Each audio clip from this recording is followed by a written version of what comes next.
Now, this conversation between Talos and Gravik leads to my favorite line I've heard all year, which is this right here.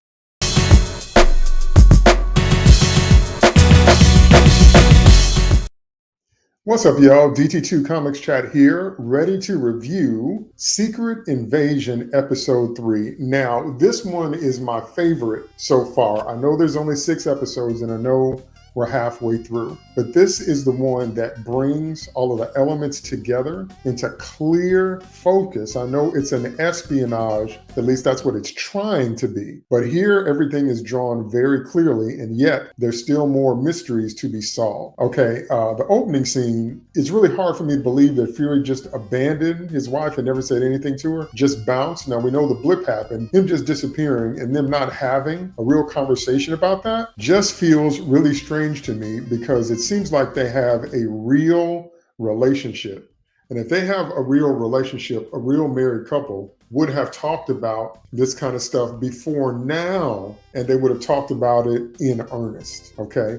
And there's a very heavy-handed lack of trust between them, and married people can't live like that. You can't have an intimate relationship with someone and you're not dealing with the green elephant in the room, as it were. No, I know he was gone. I know they're coming back, but both of them are acting like it's not that big of a deal, or they're acting very shady around each other, and at least one of them wouldn't be able to live like that, most likely her. And then he just tells her outright that he suspects her. He's questioning her loyalty and all that. And that is so unspy-like. And then he's obviously going to pick up her phone or her beeper or whatever. And I'm like, this version of Nick Fury has a lot of sarcastic, snarky lines that are really funny, but it's like he has no cool, no smoothness, no covertness to his behavior, which is going to be a theme for this episode. Okay, so the lines are finally very clearly drawn between Talos, or Talos, however you say it, and Gravik, because they use both the long A and the short A in this, both Talos and Talos. But anyway, what those two factions represent, what they believe, and why Gravik realizes that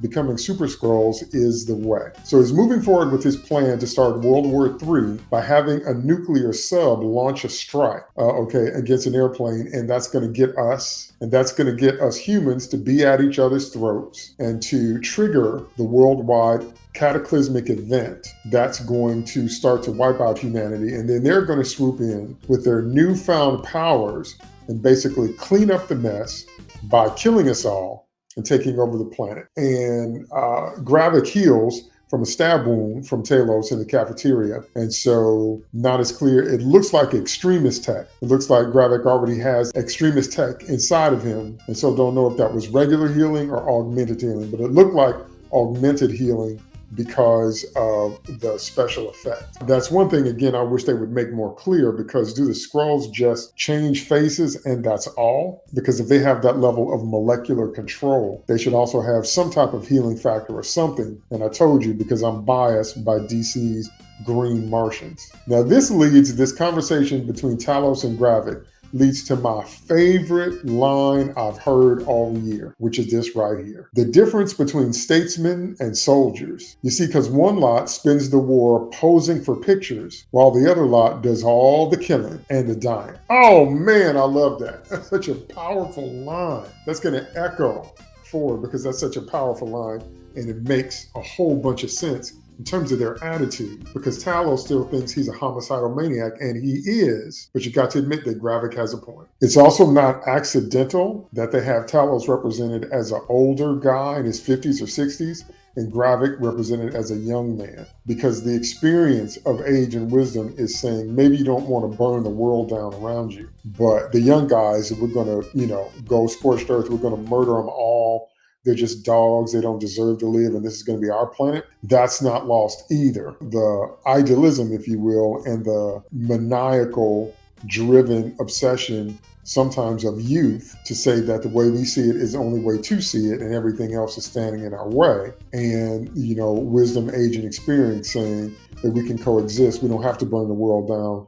There's a better way. There's an easier way. There's another way than mass genocide. Oh, that's really good. I like that. And then my second favorite line all year was Nick Fury's, "The truth's a mother dog, ain't it?" Man, that is such a Nick Fury slash Samuel L. Jackson line, and he nails it. What I can't believe is that Talos outright told Gravik what he was going to do, and that he was going to blow their cover in front of the whole world. And I'm like, why would you show your hand like that? That threw me off because that is just so ridiculous. And I didn't expect Talos to be able to walk out of the cafeteria. I didn't expect him to live to the end of this episode because, again, he told Gravik outright, no matter what you do, I'm going to be the whistleblower. I'm going to be the one that shows the world that we're here and what we're doing. And I'm like, if that's your plan, you shouldn't have said it to your enemy unless there's, a multi-level chess game going on, unless you're playing chess in 5 dimensions, and hopefully that plays out because that was a very stupid move if there's not a counter move built around it. Gaia is still really, really flat. I do not understand Emilia Clarke's choice as an actress unless she's being directed to do so, to play Gaia almost completely flat, almost completely emotionally flat with dead eyes. But why? That doesn't add anything to the character as far as I'm concerned. Gaia is still clearly a pawn for both sides, both her father and Gravik. Maybe that's why she's coming across that way, because she knows that. I can't quite tell. If I missed this earlier, then somebody pointed out to me in the comments below. But what I don't get is how Talos didn't realize in the cafeteria with Gravik that he was surrounded by Skrulls. Why can't Skrulls sense each other? It seems like to me that Skrulls ought to be able to sense each other the same way Highlanders can. How can they not sense when they're in the presence of their own people? And should there be a telltale sign that they have? There should be some kind of sign. They should have at least one of the senses should be alarmed by the presence of Skrulls. I know that goes against their basic idea, but they ought to have a smell because they're just rearranging their molecules to look like humans. They ought to have a smell that ought to be able to be picked up by dogs or any animal with a keen sense of smell, bears, whatever, and especially Logan / Wolverine, because that's how he uncovered Mystique in X1, remember? She didn't smell like Storm, she was just imitating Storm. And I don't see why Skrulls don't have that as well, because they ought to. They really should. Does their shape-shifting include manipulating the olfactory sense? Because a part of me just doesn't believe that would be possible given the nature of what they're doing. I could be wrong, so let me know what you think in the comments below. Sonya is once again hilarious and the best example of how to write a character that's snarky and witty and does snappy banter all the time, and that's by having the other characters play it straight. Not everybody be snarky, and I loved her little trick with putting the eye patch over the owl, formerly known as Hoot, now known as Nick Fury, to cover up Nick Fury's little spy eye tech. That was hilarious. She's hilarious. She's great. Now, another major, this isn't really a revelation, but another major moment, I will say, in the Nick Fury Talos drama, because man, are they dramatic with each other. They're just, both of them are like totally dramatic in their entire relationship. One of the things you have to do in writing, and I know I'm guilty of not always doing it, so when you see me not do it, I know folks are going to call me out. But one of the things that you need to do in good writing is you need to tell your audience, why is this happening now? For every sequence, every action, every event that unfolds in the story, there needs to be a good in-story reason why this in particular is happening now. I know we have the overall general reason of Gravik, his people deciding to take matters in their own hands, because after 30 years of waiting, they're tired of waiting. I get that. But I mean, most of the conversations in this episode should have happened before now. And Fury and Talos should have had the heart-to-heart they have in this episode way before now. But anyway, we finally found out that the Skrulls have been the secret to Fury's success. They've been the hidden force behind all of Fury's moves all along. Now, a part of me like that because it makes the most sense, given everything we've seen of Nick Fury, that he had a secret spy network made out of shapeshifters, which is how and why he knew everything that he knew. Another part of me feels disappointed because it kind of undermines his mystique, and Talos is basically calling him out for that to his face, that it was really them that was making the difference in Fury's career, his advancements, his knowledge, everything that he did that made him Nick Fury was because you got an army of shapeshifters working for you, okay? And so I kind of had mixed feelings about that. So it makes sense. I mean, it works in the story. It makes the most sense given everything we've seen from the beginning of Nick Fury's appearances in the MCU. But man, it kind of takes some of the shine off his character. It kind of takes away some of his mystique, even though, again, it makes sense for this to be the case.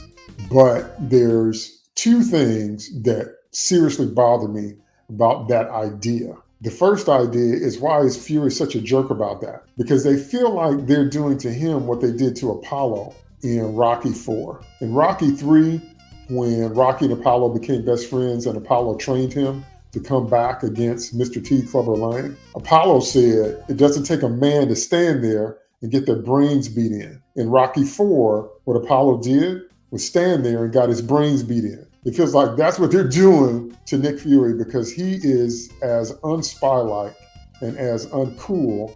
And why is he being such a jerk about the very beings that got him to where he is? Is that his pride taking over? Has he become so stubborn and obstinate and full of himself in his older age that he can't acknowledge the truth, that he can't acknowledge facts? I don't know if I like where this is going, to be honest. That's the first thing. The second thing is, where in the world were these army of covert Skrull operatives during Captain America and the Winter Soldier? Because nothing about Hydra being able to infiltrate S.H.I.E.L.D. and take over, and Fury acted like, because remember that Fury didn't know,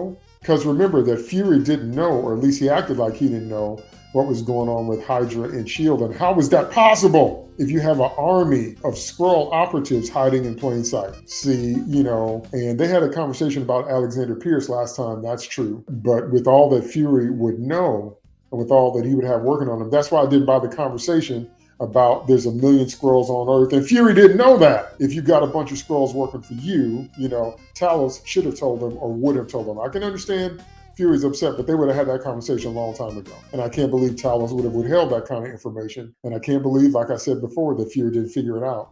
But during Captain America and the Winter Soldier, if you think about it, even in the scene where they were trying to kill Fury, which was probably, unfortunately, the dumbest scene in the movie, because they're just firing at his van and he's just doing everything. He's backwards, he's forwards, the systems don't work.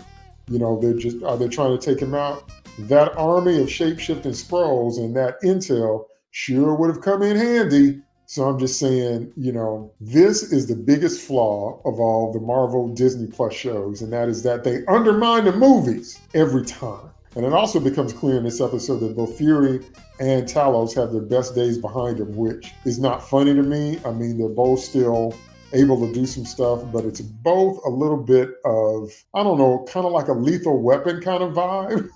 Like, we're getting too old for this stuff. Very much comes across as a Mel Gibson, Danny Glover kind of thing. I don't know. In general, I don't understand how all of these people have such poor stealth skills. They're shapeshifters, how they have such poor covert operating skills, because Gaia falls right into the trap and she completely blows her cover and she kills some guards to get into the room to find out what the password is for Bob to call off the strike from the nuclear sub. And I'm like, they're going to trace this right back to you. And sure enough, Gravik says he was trying to flush out the traitor, and Guy walked right into it. And it turns out she's the one that doesn't make it to the end of the episode. He shoots her where she stands. But two things. Number one, he only shot her once, which is ridiculous. Okay, you need to at least do a double tap to be sure, as the Punisher says, once you put them down, that they stay down, number one. Number two, we still haven't discerned yet on this show if dead means dead, because I don't think it does. I think we're going to see Maria Hill again, and I think we're definitely going to see a Gaia again. It just depends on what they use to bring them back. Because if it's cheesy and cheap, we're going to get a collective eye roll from the audience, and it's going to undermine all the super spy stuff they're trying to do. Honestly, Gaia deserved to die for being such a bad double agent, for being such a bad infiltrator. She should have learned some stuff from Natasha Romanoff, but that's another conversation. So it turns out that Fury's wife is indeed working for Gravik, or at least in touch with Gravik. And that's what sets up the very interesting dynamic that I'm sure is going to pay off real soon here. And they seem to genuinely have a real relationship. But when the grits hit the pan, basically Fury's going to say, I knew it all the time. So still my favorite episode so far. Still everything is kind of clear. The battle lines, the motivations, the desired outcomes, the stakes, and the nature of the relationships between the major characters. So I'm glad we're here. So now we've got 3 episodes to pay this off. That's it for this review. I'll see you next time. Don't forget to like, subscribe, and share this video, and ring the bell so you know when I have new drops. I'll talk to you next time for the next episode of Secret Invasion.